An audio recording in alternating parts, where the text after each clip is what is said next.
I love Cincinnati. I love people, food, and beer. Great beer. Like most cities, it has a huge history. Its famous suspension bridge was built by John Roebling, the same guy who is famous for the Brooklyn Bridge.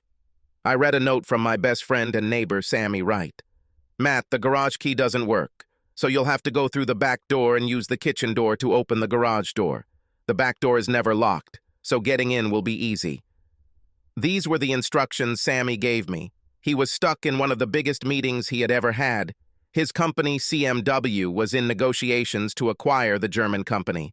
If the merger is successful, the new company will control almost a quarter of the cutting tools, cutters, splines, and worm shafts in the world.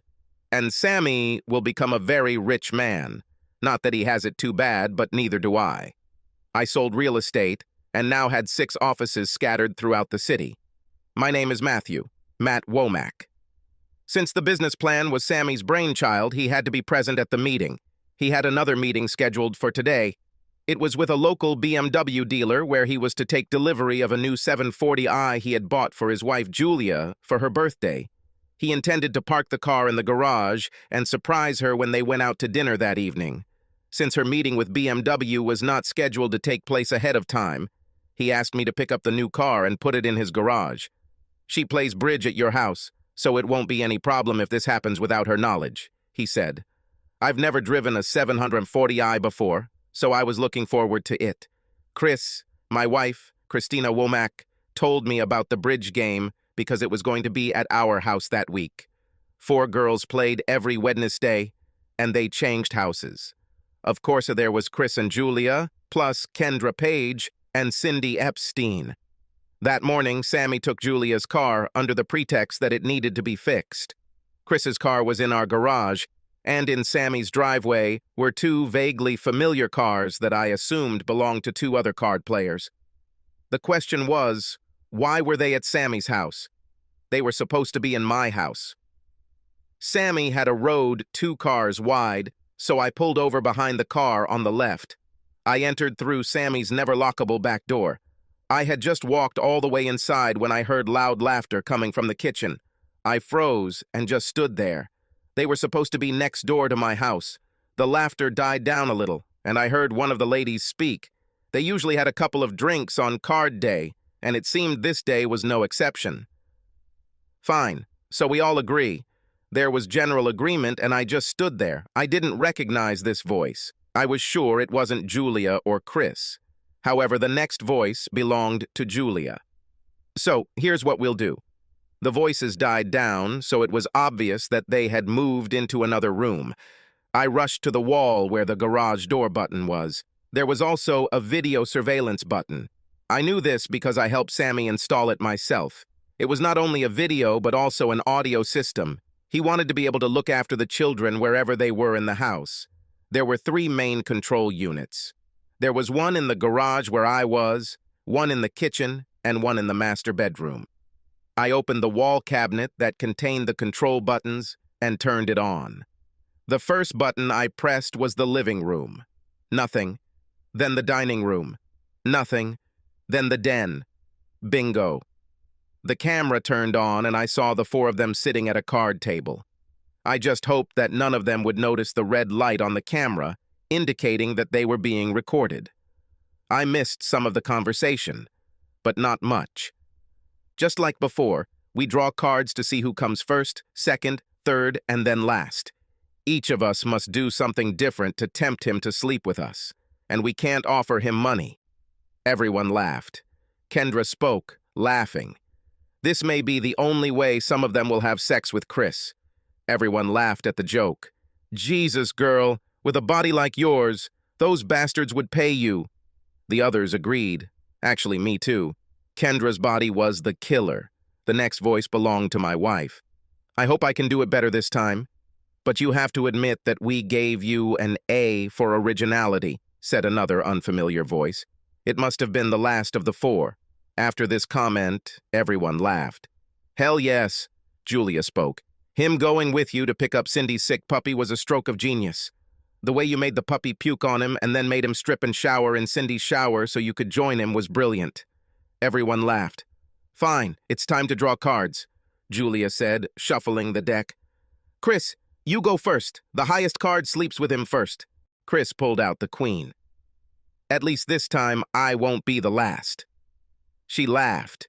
Remember, we're not doing this because these guys are great bastards.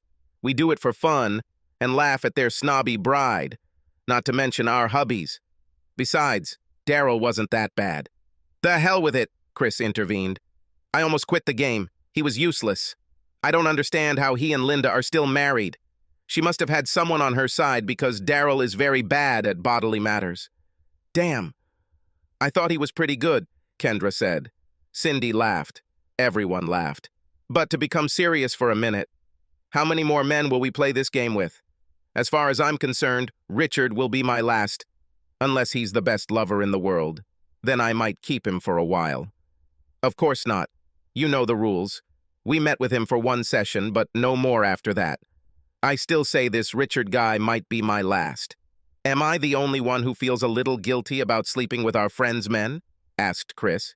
Hell no, Kendra said. These ladies are not our friends. Linda Bradford was, and probably still is, the biggest snob in town. Every time I see her with Daryl, I laugh to myself that I slept with him. Probably before that bitch did. I agree, said Julia. Jeanette is no exception. She always looks down on her because her father is a state senator. I guess, Chris said. But one day, one of the men will open his mouth and we'll all be in the shit. Okay, ladies, calm down. The wedding is in 2 months, so we need to work quickly. And now here's what we have for him. Richard Hughes. I am 37 years old, handsome bastard. As far as we know, he really loves Jeanette and wouldn't cheat on her. At least until he meets us. Another hoarse laugh. He loves drag racing and hangs out at the track every Sunday after church. He's also a vegan, so chicken fried steak wouldn't pull his trigger. Oh, and he eats a lot of fruit. Pineapple is his favorite. Chris, what are your plans for him? If we follow our regular schedule, I have a week, right? I have to show up next Wednesday for our card game. And provide video evidence, Cindy said. I always do this, don't I? In any case, my initial plan would be to have it delivered to my house under the pretext of picking out a gift for Jeanette. I still have the video equipment we use, so the recording will be very helpful. When I'm done, I'll give it to Julia so she can use it. Do you still have the videos we made? Certainly. They are locked in a safe that Matt doesn't know about. When we're done with our little game, we'll have a private party, watch them all again, and then destroy them. Since Chris was talking, I assumed that there was a safe in the house that she was talking about. The girls started playing cards again. I removed the disc from the burner and replaced it with a blank one, hoping to gain more information during the card game. I took the new BMW back to the dealer where my car was parked. The original plan was to park the new car in Sammy's garage, and I could just walk next door to my house. Sam would take me to get the car later. I got in the car and called Sammy. Hello, Matt. You did it? No. I took it back to the dealer. Why? Is there something wrong with her? No. The car is fine, but you and I need to talk. Urgently. About what? Not on the phone, Sammy, but it must be before you go home. And under no circumstances should you talk to Julia before you talk to me. Jesus Christ, Matt. What's happening?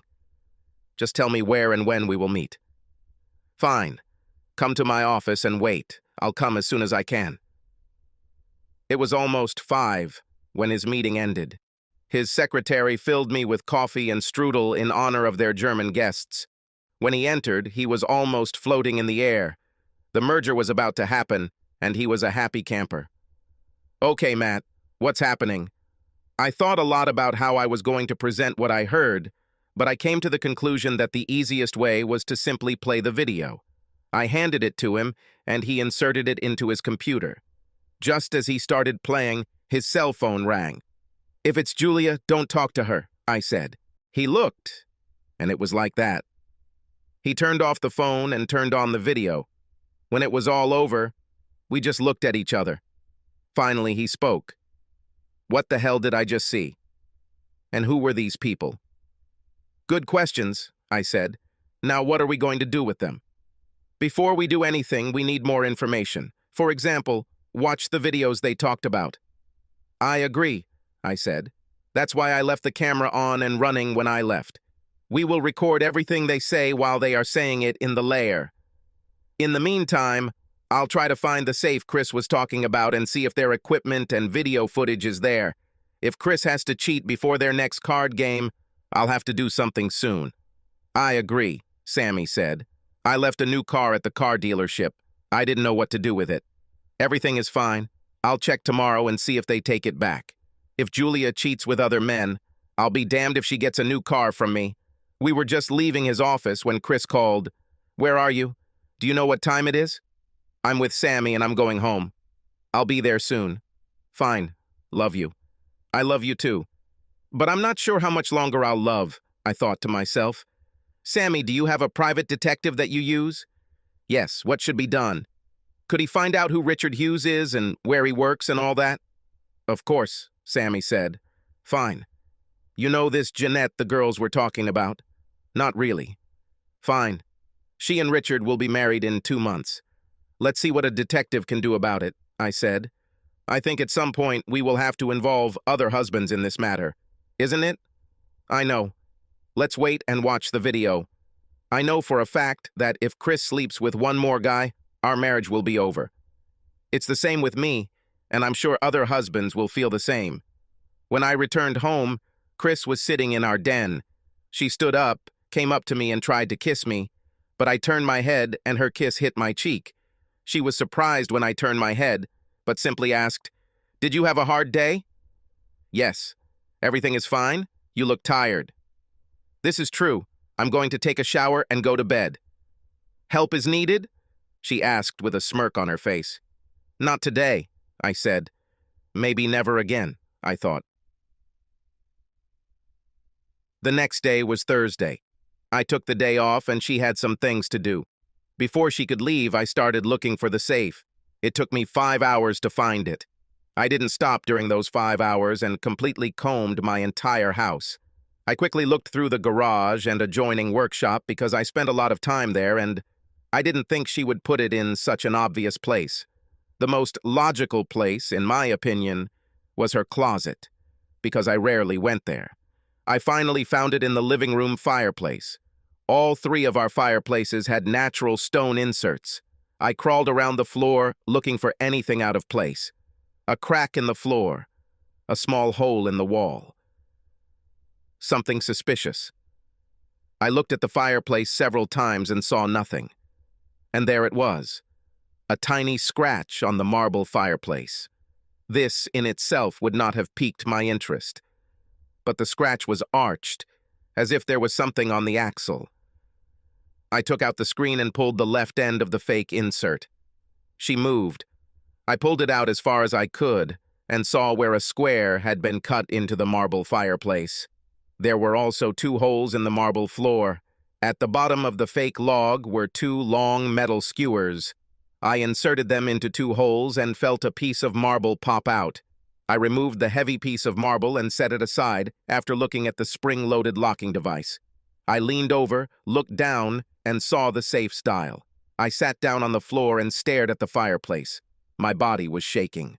Anything she had that required a password or code was somehow derived from her birth date, so it wasn't too difficult to figure out the combination. The door opened on the 3rd try. The inside of the safe was about a foot square and about a foot deep. Inside was a small video camera with various wires and cables, as well as several videos. I was tempted to take them out, but decided to wait until I knew I had more time. I closed and locked the safe and went to the refrigerator for a beer. I took a long sip and called Sammy. "Hey, Matt," he said without enthusiasm. "Hello, Sammy. You can speak?" "Yes. She's actually on deck with your wife." "Did you have the opportunity to watch yesterday's video?" "Hell no. Maybe tomorrow." "Fine." I found the safe that Chris installed. It contained several videos and a small camera. "Did you watch the videos?" he asked. "No. I knew she was not at home, but I was afraid that she would catch me. I didn't know she was at your house. They're getting up, so she's probably getting ready to leave." We hung up. 5 minutes later, the garage door opened, and she pulled inside. Entering the house, She put down the bag she was carrying and tried to kiss me. I did the same thing I did before. She wanted to say something but changed her mind. She started eating dinner. I barely ate anything, but she definitely had an appetite. Later, in bed, she started pestering me, but I thanked her, rolled over, and then fell asleep. The next day was Friday. Chris left home at 9. I followed her. Sammy called to me as I followed her. His investigator had some news about Richard Hughes. He was a creature of habit. He was a bankruptcy lawyer whose office was right across the street from Sammy's house. Never married. He was a Episcopal who always went to church every Sunday, had lunch every day in the same place at the same time. He always came to work at the same time and left at the same time. He was engaged to Jeanette Faraday, and the wedding was 2 months away. The ceremony was to take place at St. Anthony's Episcopal Church, followed by a reception at the country club. The reception was a sit-down dinner for 200 people. We talked for a few more minutes, and I continued to follow Chris until she pulled into the public garage. I sat outside and watched her walk out of the garage, walk half a block, and turn into an office building. I knew where she was going, but I had no idea how long she was going to stay. I decided to go home and check the safe. I pulled out the videos. They were all marked: Julia and Daryl, Kendra and David, Cindy and David, etc. All 4 women had videos of David and Daryl. Either they were just playing their game with these two, or they just started recording their dates with them. Of course, I was more interested in whether my own wife had actually cheated with another man, or 2. But there was another side of me that was interested in other wives as well. Kendra had the perfect body. I've been wanting to see it for a long time, and it lived up to my expectations. Cindy always struck me as the quietest one in the group. I had a hard time believing that any of them could cheat, but out of all of them, I thought Cindy would be the least likely. I was very wrong. She was funny to watch. Then it was Chris's turn. I've put this off for too long. I've embedded a video labeled Chris and Daryl. Seeing her with someone else, I became convinced that I would never kiss her again. I stopped the video and called Sammy. Sammy, this was all recorded on video. Chris, Cindy, Kendra, and Julia. Each of them has 2 videos. Each one shows them cheating with some guys named Daryl and David. I'm going to make copies for each of us and our lawyers. I don't know about you or others, but I won't stay married to Chris after what I saw. Me too, but let's set up a meeting with the other 2 and see what they say. Fine. I'll arrange everything. Let's do it at my house, Sammy suggested. Julia will be with her parents tomorrow evening. The next day will be Saturday. Chris had until Wednesday afternoon to sleep with Richard Hughes. A week didn't seem like enough time to do this to anyone, but if anyone could do it, it would be Chris. We had a lot of blank discs, so I made copies for all 4 of us husbands and 4 more for our lawyers. I put the originals back in the safe. I packed some clothes, called my brother, and asked if he wanted to join me for the weekend. He lived on a lake not far from where I lived. It was close enough that I could keep an eye on Chris. I called her. "Hello, honey. Where are you?" she asked. "On the way to Harold's. I'll spend a few days with him." I could almost hear her brain working, thinking this was the perfect time for me to leave. This way it would be easier for her to sleep with Richard. "When will you be back?" "Not until Tuesday afternoon." I felt her sigh with relief. Fine.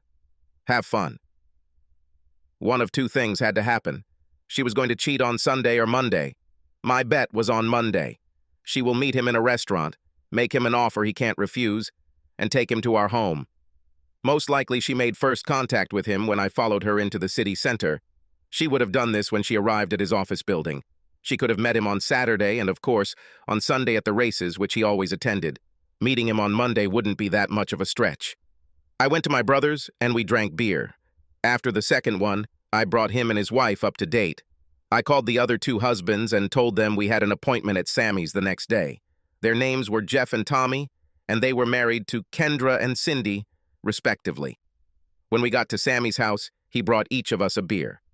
"Okay, Matt, this is your show." "Fine. First of all, Sammy and I only found out about this on Wednesday. We would like to ask all of us to keep what we know a secret until we actually have a plan to deal with it. We could all go off on our own, but I think it will have more of an impact if we do everything we do as a group. You're talking in circles, Matt. Give us a clue, said Kendra's husband, Jeff. Fine. All of our wives have cheated on us at least twice, and they have chosen their next target. Bullshit. Cindy would never cheat on me, Tommy said. I remembered the video of Daryl. I picked up the video. All the evidence is here. I passed them around. How do you know? I told them.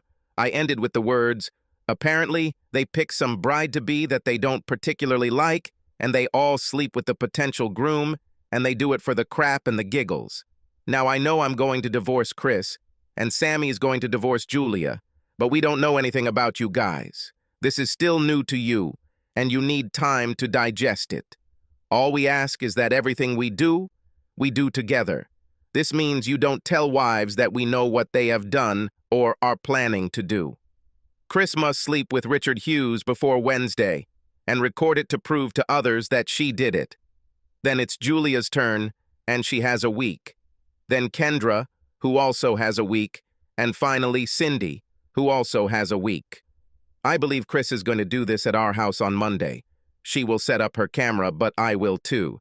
I'd like to film them all together in a month, bragging about how they did it, and then we'll arrest them. That would mean we all sit on what we know and let our wives get on with it. That sounds like a plan I could go with, Sammy said.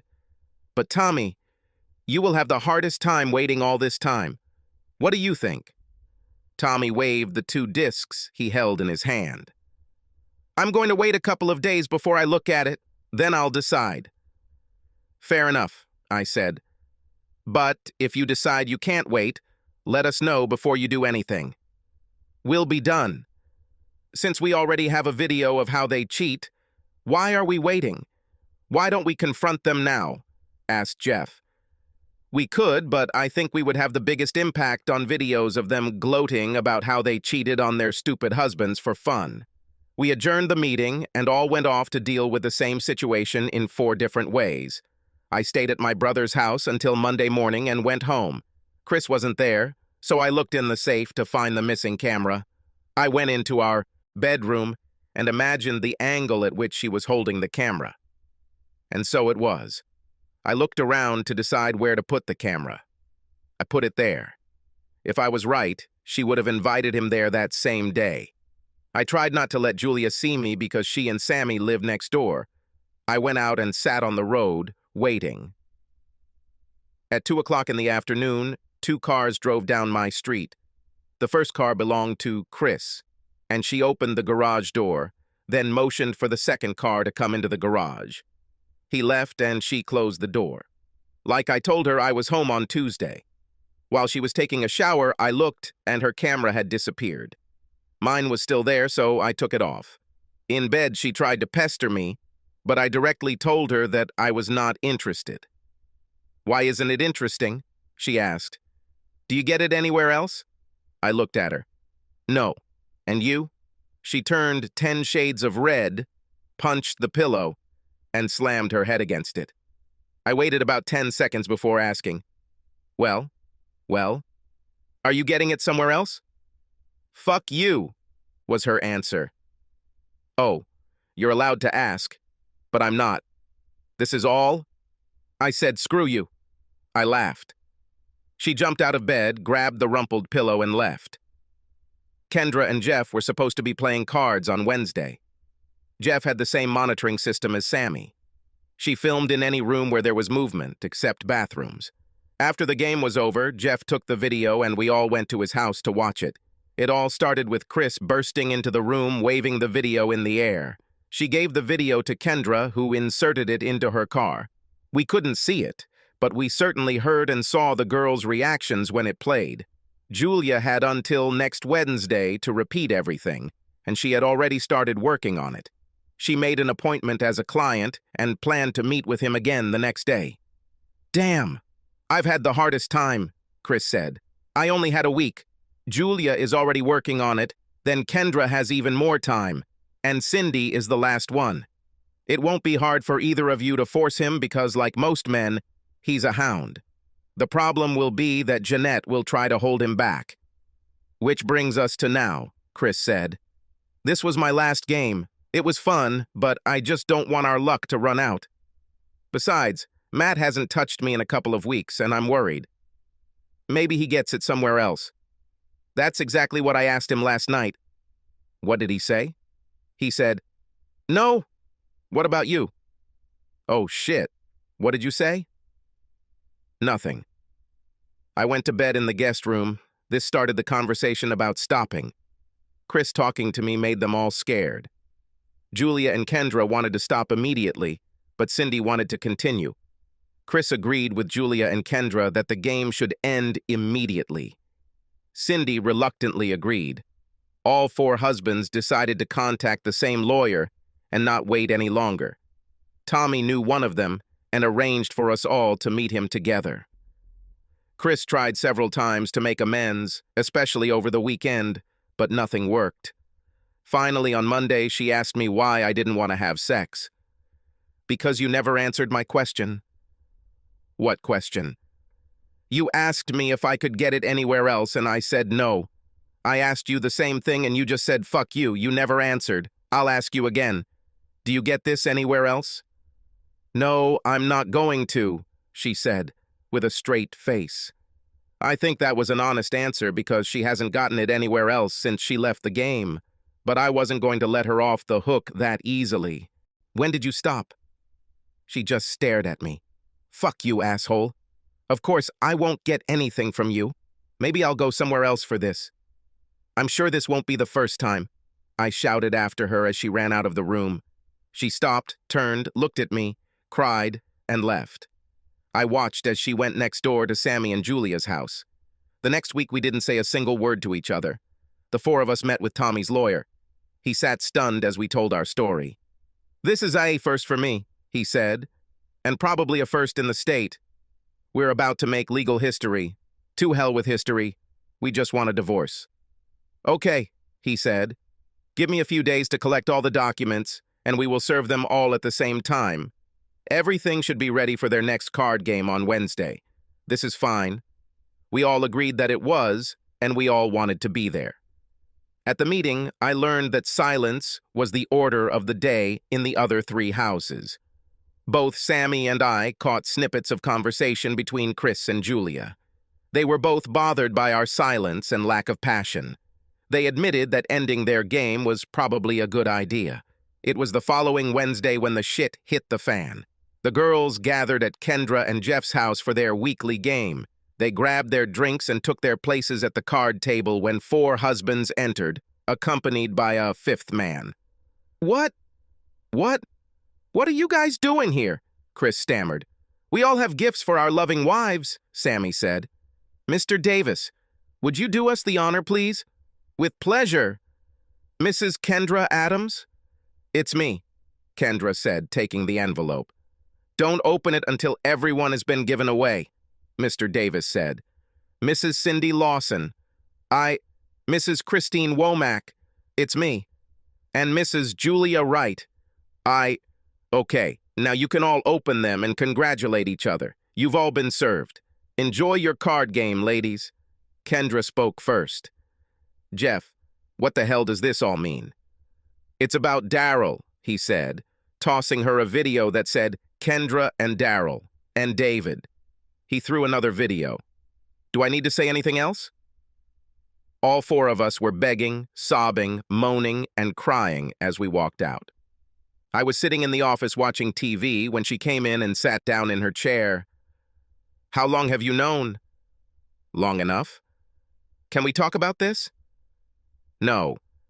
So, what's going on? You pack your shit and leave. I won't do this until I talk to a lawyer. Fine. Talk to Richard Hughes. He is one of them. I mean, the divorce lawyer. Don't forget to show him your videos and this. I threw her 2 more videos. What is it? This is where all 4 of you brag about how much fun it was to play your game and how much fun it was to laugh at your husbands. She sat for a long time with a detached look. How long will you give me to move out? Before dawn. You can't be serious. Everything that remains in this house after dawn will be thrown away. You can pick it up curbside." With these words, I turned back to the TV. An hour later, her father and brother showed up with pickup trucks and trailers. "Matt?" she asked. "Yes?" "What can I take from the furniture?" "Anything you want, especially a bed." Her father came up to me. "What's happening?" "Ask your daughter." "Yes, but she doesn't want to talk. She cheated on me with at least 3 men and filmed it. She then showed the video to her friends and bragged about it. Get her things out of here by dawn." I took him out of the office and sat down, listening to the knocking and movement of furniture. The sun was already rising when I heard the trucks driving away, and there was a knock on the door. "Enter." "I have everything except what I want from this room." "It's dawn now. Your time is up." "But Matt." "It's dawn now. Leave your key and garage door remote on the kitchen island when you leave." "But Matt." I closed the door while she stood there. I heard her cry when she left. I waited a few minutes before entering the next room. She did a pretty good job of choosing the furniture she wanted. The upstairs bedroom was empty. My t-shirts, shorts, socks, and other things that I had stored in my dresser were scattered on the floor. I looked, and her closet was empty. Out of curiosity, I checked the secret safe. It was empty. I made myself a cup of coffee and got ready for work. Sammy was leaving at the same time as me, so we stopped and chatted. "I saw her leave this morning." "Did you kick her out?" he asked. "That's exactly what I did. I gave her until dawn so her father and brother helped her. What about you?" "I'm leaving for Germany in a week, and I'll be gone for 2 months. I gave her time until then." "Where is she now?" "Trying to sleep. We didn't sleep most of the night." "Are you still divorcing her?" "Oh, hell yes." "Any news from the other two?" "Not yet. We both got to work. I was involved in high-end real estate. My parents and I owned several large pieces of real estate that we developed, as well as 15 business rental properties. We were doing well. I spent the entire morning in the office, mostly chatting with my father and updating him on my personal situation. That afternoon, I stopped by one of the properties we were developing and spoke with the site manager, and then headed home. The house had not seemed empty before, but when I entered it, there was an eerie, empty, echoing sound that seemed uncomfortable to me. I turned on some music to reduce the echo. This helped a little. The next morning I worked, but after lunch I went to buy furniture. I couldn't leave my underwear in a pile on the floor. I knew I was a little out of touch with the cost of some household items, but the cost of a set of sheets shocked the hell out of me. The furniture I chose wasn't the best quality, but it would do. They delivered my new items the next day. Everything was in place when I decided to check other husbands. Of course, I talked to Sammy, so I called Jeff Adams first. "Hello, Matt. How are you?" he said, answering. "Not so bad. I'm just wondering how you're doing." "Not bad. It's pretty quiet here." I chuckled. "And here too. Is Kendra still there?" "No, and I don't know where she is. I haven't seen her since Wednesday." "Have you contacted her family?" "Hell no. Honestly, I don't care where she is. I was going to spend the weekend picking up her shit and throwing it away. What about you?" "Everything is fine here. I kicked Chris out Wednesday night and didn't see her." "Have you heard anything from the others?" "I talked to Sammy," I said. "Julia is still in their house. He's leaving for Germany in a few days and will be gone for a couple of months, so she'll stay in the house until he returns. I haven't heard anything from Tommy. I decided that I would call him sometime today." "Fine. Let me know if he or any of you need anything." "I will do so. Thank you." When I called Tommy, no one answered. I tried several times throughout the day, but my calls always went to voicemail. The rest of the weekend passed quietly. Monday morning, I saw Sammy and Julia driving away in her old car. She was driving. Took him to the airport, I guessed. It felt normal to see them together, and surreal to remember what had happened over the past few weeks. When I returned home, the environment was even more surreal. I took the beer to the back deck and was just starting to sit down when I heard a noise coming from Sammy's house. I looked and all 4 ladies from the bridge club were sitting on the deck, talking and drinking. I took my beer and returned to the house. I dialed Tommy's number again. He replied. She and Cindy tried to work things out, but to no avail. Looks like quiet little Cindy wanted to keep sleeping with other guys. Tommy didn't like the idea, so divorce was on the line for him too. I needed something to do, so I went to my office and started paying bills. I went to the bank's website and discovered that half of our money was gone, as was half of our investment portfolio. Damn this bitch. I forgot about it. I had over a month to protect my finances, but I didn't. It was a costly mistake. I fussed until I went to bed at midnight. The Bridge Club ladies' cars were still parked in Sammy's driveway. The next morning, there were 3 husbands in our lawyer's office. Sammy was in Germany. I told the lawyer about the money, and he assured me that I would most likely get it all back. How? I asked. In the package that all the wives received, there was a court order stipulating that none of you could spend any money other than normal living expenses without the court's consent. Today she will be served and forced to return everything to its place until the court allows it. I breathed a huge sigh of relief. That evening my phone rang. It was Chris. What do you want, Chris? What should I live on? I don't care. I'm still your wife. Only in name. You stopped being my wife when you started playing your little game. Matt, it was a mistake, and I'm really sorry. You should have thought about it. Oh, I'm so sorry. And none of them were as good as you, honey.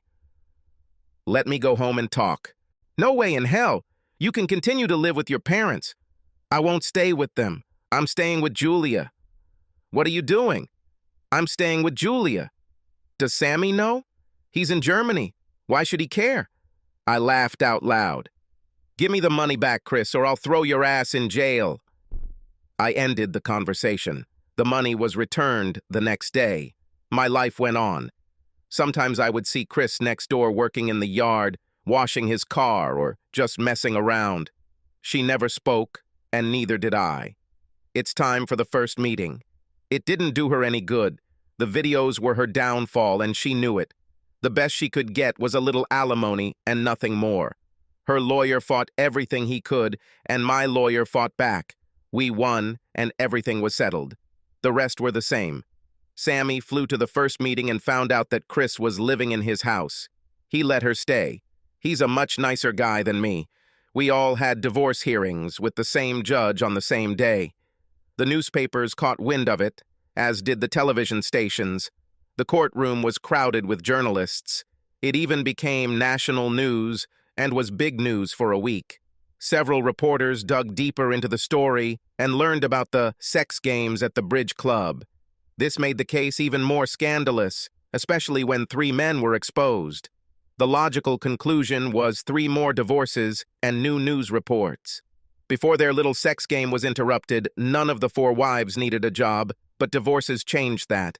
The alimony they received never allowed them to live anywhere near the way they lived before. Sammy returned home, and Julia and Chris were not home. The 4 husbands would get together from time to have a few beers and talk about how our lives were going. Our life went on. Sammy and I lived next door, remained friends, and ate and drank together quite often. I even watched his house when he went to Germany for short trips. The other 2, Jeff and Tommy, eventually went off into their own little worlds, and we never saw them again. After about 6 months, I started meeting Julia more and more often at Sammy's. One autumn day, he invited me for a drink. Julia was there and seemed to feel at home. I treated her the way I always did. During one of his short trips to Germany, Julia rang my doorbell. "Come in," I said. "Could we chat for a few minutes?" "Certainly. Have a seat." We sat in silence for a while before she began. "What we did was pretty stupid. You will receive no objections from me. I don't even know how it started. It was something about women you didn't like." "Yes, but not really." "This doesn't make any sense," I said. "Matt, none of this made sense. We ruined 4 marriages, mostly on a bet. Argument? And it all ended in the destruction of 7 marriages, as far as I remember." "You are right. It was 7. God, how stupid." I let her sit and think. "Actually, I think it was Ellie's idea originally. Ellie was Eleanor Swenson. She was their substitute bridge player. When one of the regular players was not available, she was invited. She sat in Cindy's place and told us about one of the ladies at the country club who was nothing but an obnoxious bitch. We all knew her, but we didn't really think as badly of her as Ellie did. Anyway, Ellie said that this lady, I don't even remember her name, was bragging about her new husband and how short she kept his leash. He couldn't even urinate without her permission. Anyway, Ellie said she thought it would be great to sleep with this new husband on a tight leash, so she did. After she told us that story, I think Chris came up with the idea that we could do this with all the women we didn't like, only we would all have a man, be it a fiancé, a husband, or just a boyfriend. We were all high on booze at the time, and it sounded funny. The following Wednesday, I mentioned it in passing, and Cindy, who had not been there last week, asked what we were talking about. Kendra filled her in, and we all laughed. Then Kendra mentioned Linda Bradford, and it turns out we all disliked her and her big mouth. Cindy looked at Kendra and said, "I dare you. She's getting married in 3 months. I want to do this." I asked if she wanted something to drink. "Just water, please." I poured her a glass, and she took a sip before continuing. Kendra told Cindy that she would do it if Cindy agreed. Cindy then took a deep breath and said she would do it if we all did it. That's how it all started. Ellie never became part of the group and, in fact, never knew about it until the divorce. We never mentioned it when she played with us. "Holy shit," I said. "And all this is for a bet." To her. "But you all seem to enjoy it?" "Who doesn't like sex?" she asked. "Do you still play cards with 4 players?" I asked. "Every Wednesday. We were stupid, but we were stupid together. We were friends before we were stupid. We were friends during our stupidity, and we are still friends. Only now we like to think that we are not so stupid, and the conversation goes differently." I laughed. Really laughed for the first time in a long time. "Let me ask you a question," I said. "Shoot." "I'm guessing that since you all regret the day you started your little game, you're unhappy with what you did to your husbands. Are any of you glad you got divorced? Are you glad we got divorced? Maybe Cindy. Are any of you dating anyone?" She smiled. "I'm trying to negotiate with Sammy, as you know. At the moment, Kendra is not interested in dating. Cindy sleeps with everyone. And Chris is sitting at home crying and looking at your wedding photos. She wants to talk to you, but she's afraid." "Afraid? Why?" "She thinks that if she doesn't talk to you, things will eventually calm down and you might like her again." Notice I said like. She knows that you will never love her, but she would at least like to be friends. "What if she talks to me? And if she talks to you, it will make you remember what she did, and you will hate her again. She knows, like the rest of us, that she screwed up, but the worst thing for her is what you saw. And she, like the rest of us, enjoyed the damn part. Well, you can tell her that I don't hate her. You can also tell her that we will never be friends, so she should move on with her life." We chatted for a few more minutes before she left. Not even a year has passed since my divorce. Sammy and Julia were divorced, but lived together. They tried very hard to make their life together work. It helped that Sammy spent time in Germany, and Julia could look after the house. And of course, when he returned home, she always had a warm bed for him. One Saturday afternoon, Sammy, Julia, and I were grilling steaks on the back deck when we heard the front door ring. Julia went into the house and returned with Chris. "Hello," she said. I was just passing by and decided to stop and say hello. Sammy and I just looked at each other. He shrugged as if to say, "I don't know anything." "Sammy, thanks, but I have to go," I said. "Goodbye, Julia." I didn't say anything to Chris. I stepped off the deck and headed home. "Matt." I kept walking. "Matt, damn it, talk to me." I continued walking until I felt her grab my arm. I stopped and turned to her. There were tears in her eyes. "I'm sorry." "You're welcome, Matt. I'm sorry. I screwed up and I regret it. Just forgive me and give me a chance to talk to you." What can you say that you haven't already said? Should I say that you apologize for the thousandth time? Should I say that you were wrong for the thousandth time? Or that you regret it just as many times? The fact remains a fact. You thought so little about our marriage and about me that you thought it was normal. How can I forgive you for this? You forgave Julia. I had nothing to forgive her for. What she did or does remains between her and Sammy. She was his wife, not mine. I didn't care what she did then or what she does now. Her behavior is none of my business, but you were my wife, my soulmate, my meaning in life, and you gave 3 other assholes the most precious thing that one person can give to another. What you promised was only mine. I can't forgive you for this. You'll never forgive me, will you? She asked sadly. No, and not gonna. I'm sorry. I'm really sorry. She turned and walked, sobbing, across the yard to her car. I'm going home. Sammy called me a few minutes later and told me my steak was ready. I returned, and the 3 of us enjoyed our meal. I saw Chris at Sammy's house almost every day when Sammy was gone. She never came, but sat and watched. Sometimes it seemed to me that she wanted me to see her, and sometimes she didn't. One Sunday afternoon, when Sammy was at home, I called him and asked him to come over. Julia was at home. Otherwise, I would have gone there. I got 2 beers out of the refrigerator for us. Tell me how you did it. What did you do? Forgave Julia. He took a long sip of beer and swallowed it. I was in Germany, was there for a week or so, had dinner with one of the board members, and we started talking about sex. He and all of Europe look at sex differently than we do. It's more casual. Married people having sex outside of marriage rarely causes divorce. A carelessness here or there doesn't seem to matter much. Essentially, he said that married couples should think before they divorce and decide whether they are happy with or without their spouse and go from there. I love Julia. Still. When I returned from my 2-month trip, I had almost forgotten what she had done and was glad to see her. It didn't last long because I remembered how much she liked being cheated on me. I asked her to leave. Chris left too. When I had more trips and came home to an empty house, I began to think about what my German friend told me. On my next trip, I met a lady at a bar and we had sex. When I got home that time, I called Julia and we had dinner. A week later, we were already having sex. There was still something better about the British girl, and I can't say exactly what it was, but Julia was good. It dawned on me that, besides sex, I missed her. Her smile, her sense of humor, her very presence next to me made my life better. 3 weeks later, she returned.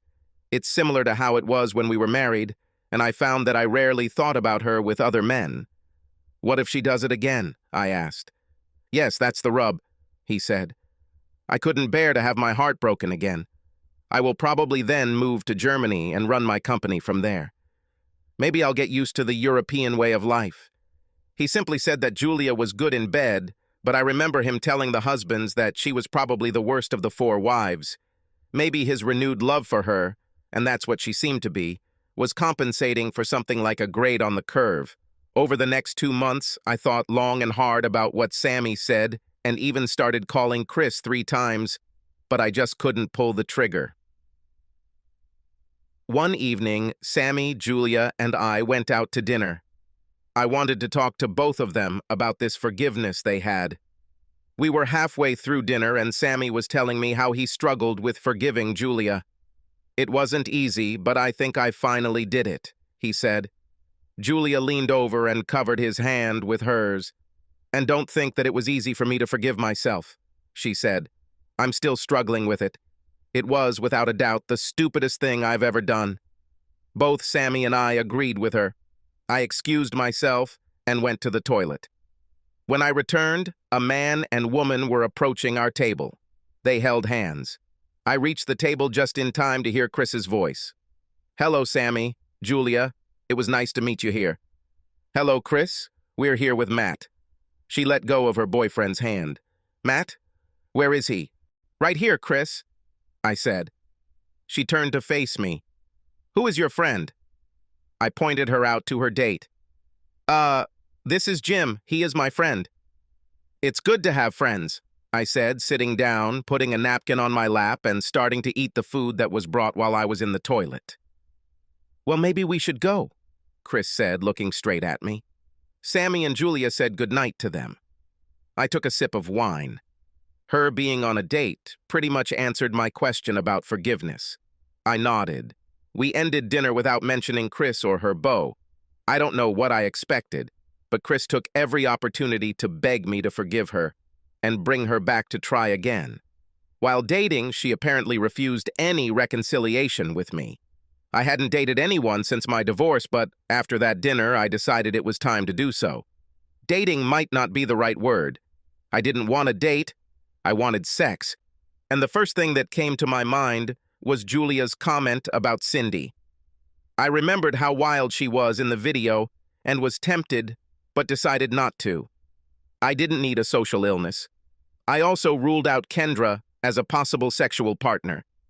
I even briefly thought about asking Chris, but I was afraid that she would take it as me wanting her back, as opposed to me just wanting her body. The Tall Stacks Convention and Race was held in Cincinnati. For a whole week, steamboats from all over the United States converged on Cincinnati for racing, exhibitions, demonstrations, and general frivolity. It was a week-long throwback to the glory days of steamboats. People wore period costumes and behaved accordingly. Cincinnati also had an actual showboat that hosted live productions. They called her Majestic, and she was beautiful. Sammy, Julia, Chris, and I often watched her show. I haven't been to her show since I got divorced, but I was downtown one Friday night and thought of her. I took a chance, and of course there was a show. I parked, got my ticket, and walked across her deck until they opened the doors for us. The show was crazy, and I laughed a lot during the first act. At intermission, I was enjoying a glass of wine while walking on her deck again and looking out over the water of the Ohio River when I heard her. "Hello, Matt. Do you like the show?" Without looking at her, I said, "Yes, Chris." "And you?" "Yes. It's not as fun as it used to be, but it's still fun," she said. I looked at her. "Where is your date?" "I don't have one. Where is yours?" "I don't have one either." "Why not?" I looked at her. "Why do you care? Besides, I could ask you the same thing." "Just curious." At that moment, a man approached with 2 glasses. "There you are, Chris." "Thank you, Jonathan." "No date, huh?" I asked her. At the restaurant, his name was Jim. Unless he's the other guy. I looked at Jonathan, and he was definitely different. This guy was old enough to be her father. "Jonathan, this is my ex-husband, Matthew Womack. Matt, Jonathan Precip." We shook hands. Jonathan spoke. "Good evening, Matthew. I've heard a lot about you." "I'm Matt, please." "Fine. Matt, I'm Jonathan. I understand that you like Majestic." "That's right," I said, and looked at Chris. The rim of her wine glass was at her lips, and she looked at me over the glass. "Who told you that I like Majestic?" "Chris, of course," he replied. "Of course," I repeated. "She said you had ideas on how to help save her." I looked at Chris, and she looked away. "Can I ask what this has to do with you?" "Oh, sorry. I belong to a group interested in preserving things like our zoo, the Fountain Square Fountain, the Taft Museum, and other sites worthy of preservation." "And how exactly does Chris fit into this?" I looked at her just as the bell rang, calling us back to our seats for the second act of the play. "Can we talk after the show?" he asked. "We'll see." I dodged. After the show, I went straight to my car and drove away. I hadn't gone far when my phone rang. Working in real estate, I almost always answered it. "Hello?" I replied. "Where have you gone?" "Jonathan was looking for you." I didn't know she still had my number. I definitely didn't have one. "How did you know that I would be there tonight, and why did you introduce us?" "You know I hate being ambushed like this." "I had no idea you'd be here." "We were here, and just happened to see you. He's quite old for you to date, isn't he?" "It wasn't a date. Several committee members were there to review it. They are trying to decide if they want to invest in saving the Majestic." "And how exactly do you fit into this?" "No, wait. I don't want to know because I don't want to talk to you. Goodbye." "Wait, Matt. You don't have to talk to me. Is it okay if I give him your number? You can talk to him and I won't interfere." I thought about it. I talked about trying to do something, but never did it. Perhaps this is my chance. Fine. Tell him to call me tomorrow. He did it. We talked about the goals of his organization, but after seeing Majestic, he and the members of his organization were not sure that this was their project. Our other interests attract the masses. Majestic has limited appeal, and we don't think we want to mess with it. Why were you on the show last night? I asked. Your ex-wife pushed us. She told us how much you two and apparently some friends enjoyed being there. She then went on and on about how you and your friend were always talking about getting some money together to repair the boat and upgrade it. She is very convincing when she wants to be. I remembered that she only had a week to sleep with Richard, and how convincingly she must have said, I agree with you. How did you meet her? She's engaged to my son, Jim. Ah, now it's clear. Well, congratulations. There was a long pause and I thought he had left, but no. Matt, can I be frank? Certainly. I don't know if it's suitable for my son. There is something about her that makes me feel uneasy. You are her ex-husband. You know her better than anyone, I'm sure. Could you tell me why you divorced her? Now I was between a rock and a hard place. Should I tell him the truth? Lie or not answer? What? If she changed and tried to live differently, then my answer could ruin everything for her, and did I want that? Jonathan, the way she acted as my wife may have had something to do with what I did or didn't do in our relationship, and I hesitate to throw words around. I'm very sorry, but it would be dishonest of me to respond to you and possibly forestall your feelings for her. You speak like a true gentleman, and I respect that. Let me ask you one more question. In my business, which is trucking, I work with the Conservation Committee only as a hobby. When my company wants to hire a new driver, we are allowed to call their previous employer. We're limited in what we can ask and how, but the final question we usually ask is, would you hire this person again? I'll ask you the same question. If you had it to do over again and knew what your marriage was like, would you marry her? It's simple. Hell no, was my immediate answer. I suspected not, he said. Jonathan, our divorce is a public matter. Why don't you or your son take a look at it and then call me and we can chat? The next morning, he called me and asked if I could have lunch with him. I was there and we met at a very nice steakhouse on Walnut Street, and his son Jim was with him. Jonathan waited while we ordered lunch. Well, we're certainly glad we checked the records. How much of what we read is actually true? He asked. I'm not sure what exactly was included in the records, other than the documents and videos that I presented. Jim spoke. Were there actually videos of her with other men? Yes, there are 3 of them, I answered. And all the other wives were involved in this? They only had 2 people each. Chris was the only one who had 3. Jesus Christ, he said. Do you still have the video? No, was my short answer. We spent the rest of lunch discussing my marriage. It ended up leaving me feeling like they may have sent out the wedding invitations too early. 2 days later, Chris called in tears. Why? Why did you do that? What did you do? Told Jim and his father about me. Okay, wait. First, you gave him my phone number? Second, Jonathan asked me why we got divorced, and I didn't tell him, except for my recommendation that he check the public records. Then I added, I assumed he had contacted the court and read the documents. Jonathan invited me to lunch and asked me questions. He had read the files, so he knew what happened, and all I did was answer his questions honestly. This will haunt me for the rest of my life, she said. I really hope so, I told her. Jonathan called me a couple of weeks after we had lunch and invited me to visit his moving company. It was a fairly large room, but I thought it was a little cramped with all his equipment.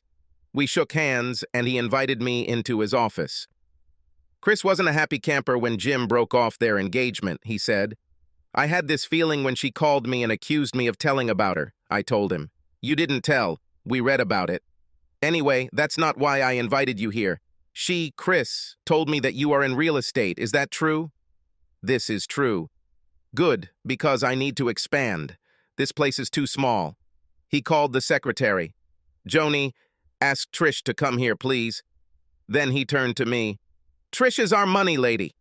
You will have to deal with her. Trish turned out to be Jim's sister and, of course, Jonathan's daughter. I stood up when she came in and we shook hands. So you're Chris's ex? She asked. She didn't smile. I chuckled, trying to defuse the situation. Guilty on all counts, and I certainly hope I get a higher score than that. Maybe, she said. We just hope your real estate skills are better than your skills as a husband. I have pretty thick skin, but this was more than I felt I should have taken. I didn't know this woman, but her first comment to me was a serious insult. I was still standing and looking at Jonathan. I think I'm not the person you need. I would be happy to recommend someone who is fully qualified to find you some property. Then I looked at Trish. You obviously know about my marriage because your father and brother discussed it, but if you had been paying attention while they were talking, you would have known that I did nothing wrong before, during, or after the marriage, so that there was nothing wrong with my man skills. I walked to the door, turned and said, "Goodbye, Jonathan." "Ma'am." I left, and Jonathan's curses at his daughter echoed throughout the building. My phone rang before I even left their property. It was Jonathan. "Matt, come back. She's just in a bad mood. Everything will be okay." "No thanks. I don't see where we should go except down. I don't think we would be comfortable working with each other. However, I have given serious thought to finding someone to help you, and I know of at least 3 properties that would fit your needs. His name is Justin Collier, and I can have him call you today or tomorrow." "You are sure?" "Definitely." "Okay, let him call me." Justin called him an hour later and went straight to Jonathan's office. Justin sold him the second building they looked at. Justin offered me half the commission, but I refused.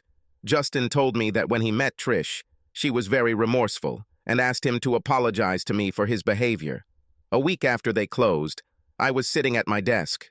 I looked up. Trish, or whatever her real name was, stood there. She had a flower in her hand. "Can I come in?" she asked. I nodded. "This is for you," she said, handing me the flower and sitting down. I smiled. "Thank you, Miss Precip, or Mrs. "Trish is fine." "This is short for Patricia." I nodded again and noted that she didn't give her last name. "I behaved badly that day when you came to us." "I had no right to imply that you were a bad husband. I thought about this while listening to my father and brother discuss it. The only excuse I can offer is that I had just had a fight with my boyfriend, and all men were assholes at that point in my life." I still held the flower in my hand, so I brought it to my nose and inhaled. "Very nice," I said. "My apologies?" she asked. "No, flower." "Your apology sucks." She almost smiled. "If I treated you to dinner, I would have more time," she said. "Are you sure?" "I'm ready to try if that's the case." "Fine. When and where?" I asked. "Give me your address. You deserve the complete package. I'll pick you up. How about Friday at 6:30? I smiled as I wrote my address and phone number on the back of one of my business cards. I was ready for the doorbell when it rang. I opened the door, and there she stood with an armful of flowers. "It seems like you liked smelling the first flower. This should make you happy for a while." She smiled. "And me too." I put them in my kitchen, took one out, and cut the stem short. She just looked at me. I inserted it into the breast pocket of my jacket. We went outside, and a limousine was waiting for us. I started laughing when I saw him and almost didn't stop all evening. The evening was one of the best of my life, and I had a feeling it was the same for her.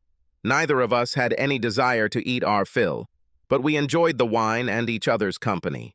When the evening ended, we sat next to each other in the limousine on the way to my home. She even walked me to the door. "Thank you, Matt. It was fun." Then she kissed me. I took the flower out of my breast pocket and placed it in the neckline of her dress, leaned over and smelled it. Then I kissed her. She started to leave, but I stopped her. It was one of the best evenings of my life, but I have to ask, do you still have a boyfriend? I'm not sure. We haven't spoken in a couple of weeks. I took both her hands in mine. If you don't leave him, this will be goodbye. If you do, I'd like to meet again. She kissed me lightly. I would also. I've never had so many kisses on a first and possibly last date. It was 2 days later, on Sunday evening. My phone rang. Hello? Hello? This is Trish. I don't have a boyfriend anymore. What's happened? I told him about you, and he told me about his new girlfriend. We parted as friends.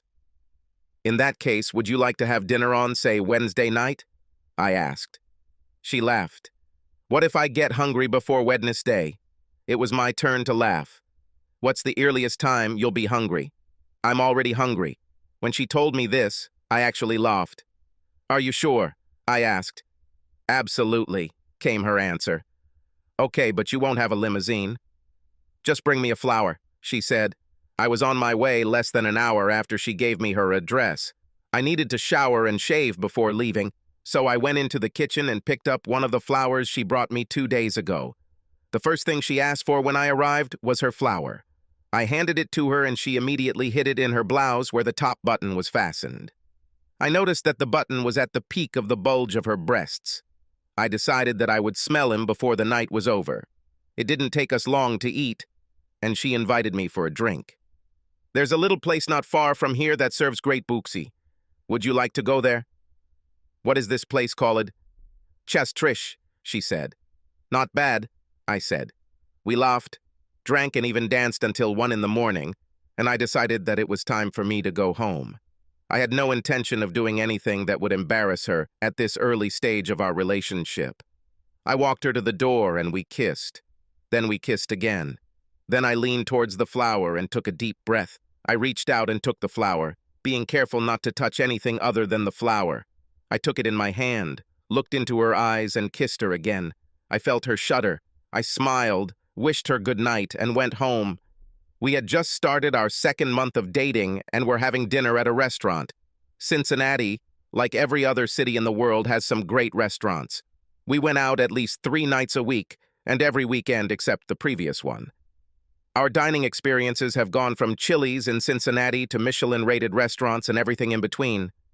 We were looking at each other more than we were eating when I heard a voice that sent shivers down my spine. You're an even bigger asshole than I thought, said the voice. You made them get rid of me to get her. It's very sad, Matt. Oh, by the way, hi, Trish. Go to hell, Chris, I said without turning around. Fuck you, Matt, she said in a broken voice and left. Soon after that, we went to my house. It was a Friday night and still early, so I called Sammy and Julia to see if they wanted to join us for drinks. They weren't dating Trish and I decided it was time. After everyone got acquainted, Julia started laughing. I didn't tell Trish that Julia was one of the 4 ladies of the bridge club. So it's you? Said Julia. Who? Trish asked. I just talked on the phone with Chris. I assume you know her? Indeed, I know.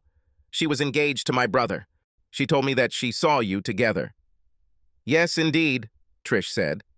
I would guess that she was not very kind. You're right. I made everyone drinks, and we chatted for a few hours before Sammy told us he needed to get some sleep because he was leaving for Germany the next day, so he and Julia left. Good couple, Trish said as they left. Yes, it is. They act like they really love each other. It's nice to see couples like this still exist. How long have they been married? They got married about 6 years before the divorce. Divorce? It is even better. How long were they divorced before they got married again? They are not married, but they are working on it.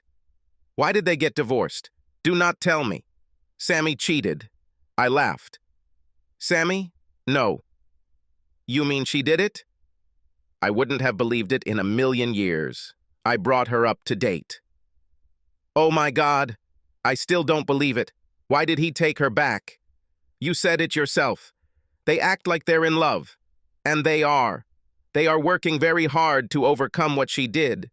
And it seems to be working. Wow. Have you ever thought about discussing this with Chris? Yes, for a very short time. But then I saw her on a date. In fact, she was with your brother. And I decided that she left and I should do it too. I also thought a lot about cheating and decided that once a cheater, always a cheater. I like both Sammy and Julia. But I think one day when he's on one of his trips to Germany or something, she'll cheat again. Are you serious? Yes, it is. You wouldn't even try to figure it out if your significant other cheated. Regardless of the circumstances, people in committed relationships do not date, kiss, or cheat with other people. Once a cheater, always a cheater. She interrupted me. Take me home, please. But, take me home, I said. The atmosphere went from, I think I'm going to get laid tonight, to take me home, please, in very short order. The drive to her house was smooth. When we got there, before we even stopped, she had already opened the door and was ready to go out. I hadn't stopped the car completely when she jumped out and, without looking back at me, said, "Goodbye, Matt." "Wait!" I shouted after her. But she was already running, and if she heard, she didn't pay attention to me. I tried to call her the next day, but my calls went straight to voicemail. This went on for a whole week until I walked into her office. I parked and walked to the door when her father stopped me. "She doesn't want to see you, Matt. Please don't call her or try to see her." "What the hell happened, Jonathan? What have I done?"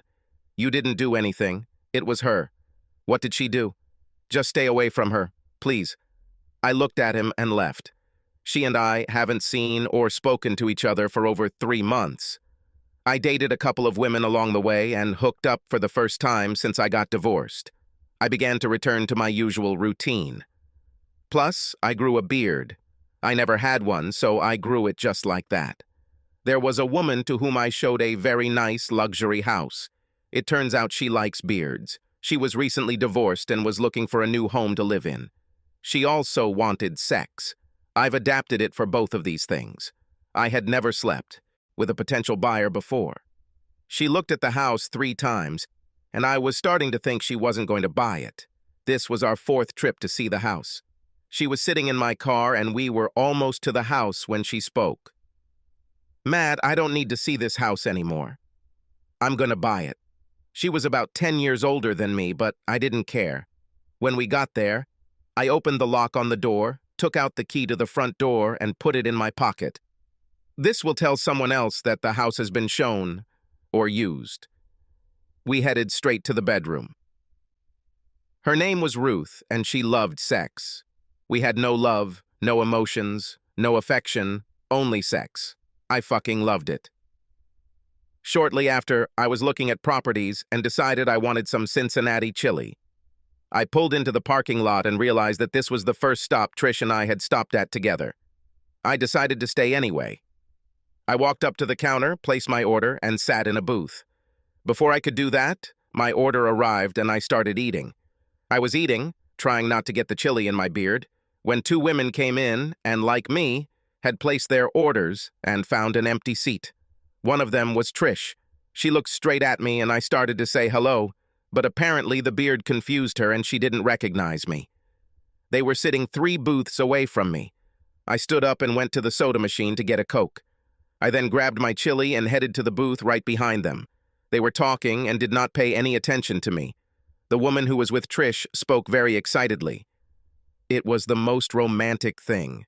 He got down on one knee with passion and proposed, holding the ring out for me to see. Look, at this point, I assumed she had shown Trish her ring. Trish has had enough respect and said all the right things about how beautiful it was and how lucky she was and other girly things. The food was brought to them and they were already eating when another voice spoke again. "When is Howard going to ask you this question?" Trish was silent for a few seconds before answering. I don't know." "You're going to say yes, aren't you?" "I think so." God, girl. I was head over heels in love when Jamie asked me. After that, I blew his brains out. They laughed. The problem is that Howard's brains are not the ones I want to take out. "Come on, Trish. That other guy is history. You killed him when you slept with Howard." "Yes, I know. Let's talk about stupid things." "I was dating Matt, and Howard was dating someone, so we broke up. Matt and I had only been on a few dates when Howard called. He wanted to talk, so I met with him. His girlfriend left him, and he was feeling depressed, so I'm with him. It certainly wasn't the first time, but I knew it was a mistake when I did it. All this time I was thinking about Matt and pretending that I liked making love to him. The entire time Howard was with me, I felt like I was cheating on Matt. When I returned home, I vomited. Damn it, Francie. He was the only one, and I cheated on him. We dated for a few more weeks, and I almost forgot about sleeping with Howard because I was really falling in love with Matt, and I felt like he was falling in love with me. Then I met his neighbors and heard their story. But what's worse is that I heard Matt's attitude towards scammers. He made it abundantly clear that he hated them and would not stand for it. That's when I remembered Howard and I felt nauseous again. I knew Matt would leave me if he found out, so I didn't give him the chance to leave me because I was out of his life. Come on, Trish. You weren't in a serious relationship. You didn't belong to him, so he can't blame you for that. There was a pause in their conversation. Have you talked to him at all? No. He came over a few months ago, and my father told him to stay away. And then, 2 months ago, Howard showed up again. At least you're having sex. Trish chuckled. My last time was Howard when I screwed up. Jesus, girl, you haven't had a physical relationship in months. Do you know you can go blind? They both laughed. The only one I want is Matt, but he was so adamant about cheaters that maybe I should give in to Howard. I'm really starting to need this. They talked for a few more minutes and left. I followed them. They walked over to Trish's car and she got in. Francie leaned toward Trish's window. Why don't you call him? What would I say?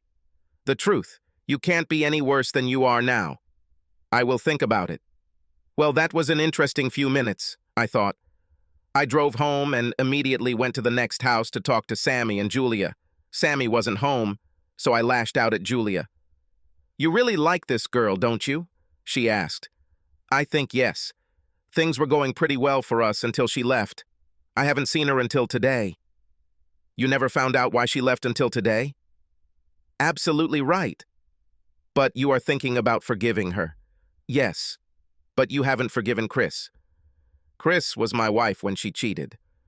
There's a difference between getting married, cheating, and having sex with an old guy when you're dating a near stranger. Trish and I weren't in a serious relationship. Until today, I had no idea how deep her feelings for me were. I hesitated before speaking again. How are you and Sammy doing?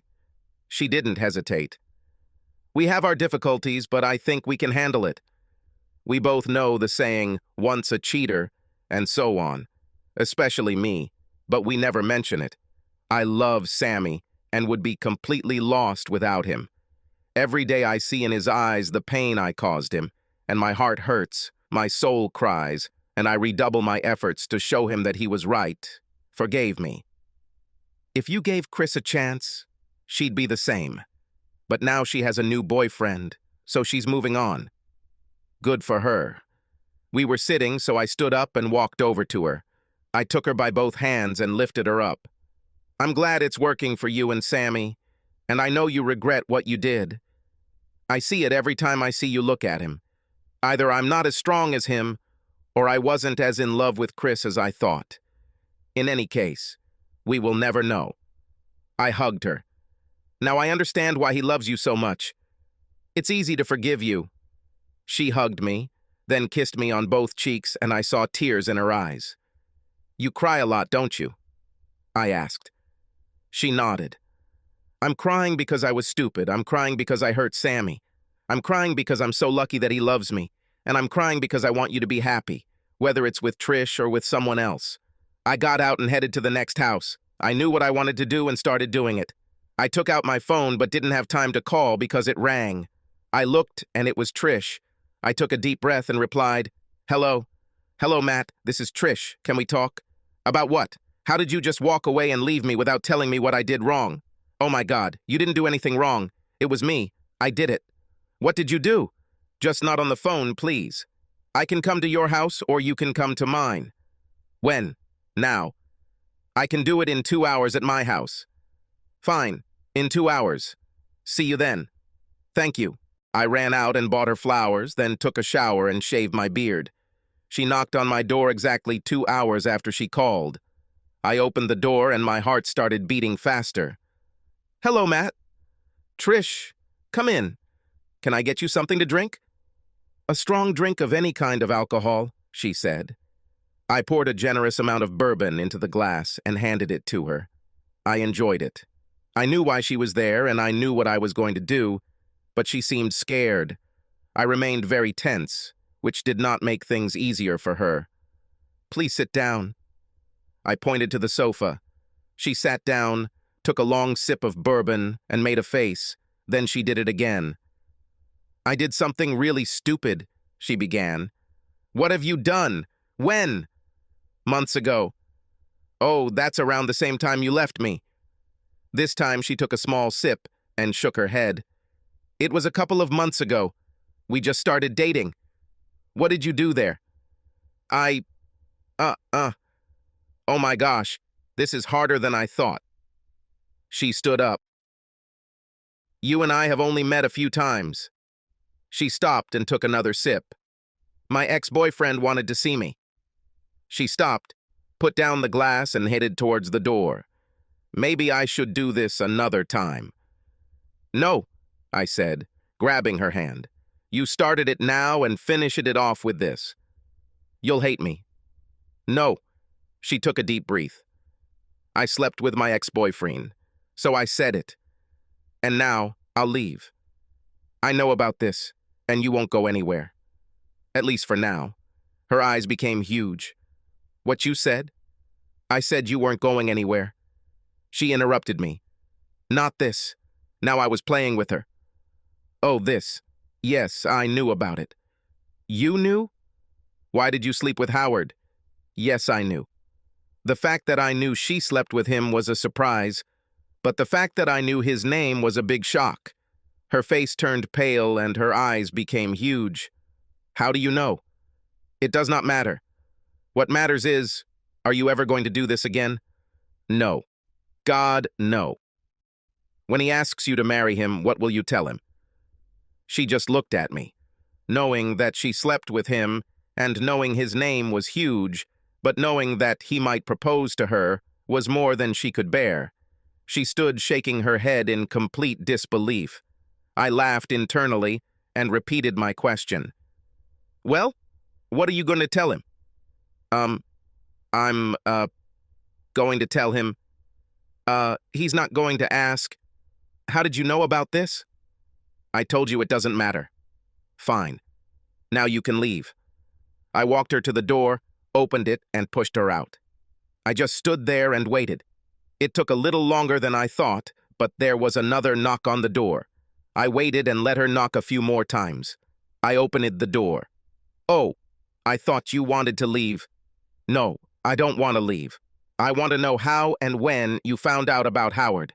I took her hand and led her to the kitchen. Oh no, I said. You made me wait several months before you confessed.